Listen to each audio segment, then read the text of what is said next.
আমরা কখনোই ধৈর্যহারা হব না এবং আমরা প্রতিনিয়ত এই কথাটা মাথায় রাখব।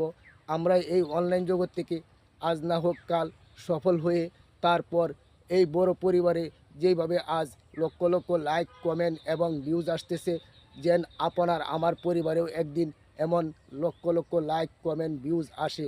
তবে সেই দিনটার জন্য কিন্তু আপনাকে আমাকে প্রতিনিয়ত ধৈর্য ধরে লেগে থেকে পরিশ্রম করতে হবে এবং টাইম মেনটেন করে পোস্টগুলি করে যেতে হবে।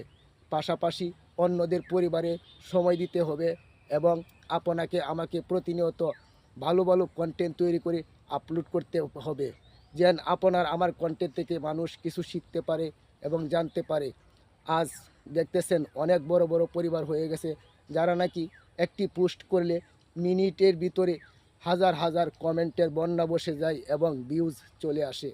আরে ভাই, তারাও কিন্তু একদিন প্রচুর পরিমাণে পরিশ্রম করেছে, সেই কথাটা কিন্তু আমি বিশ্বাস করি।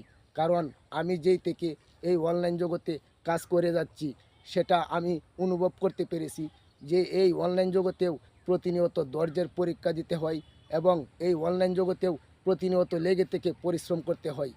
আর আমি এই কথাটা আজও বিশ্বাস করি, প্রত্যেকটা কাজের ক্ষেত্রেই নিজের পরিশ্রমটাই হচ্ছে মূল লক্ষ্যে পৌঁছানোর চাবিকাঠি।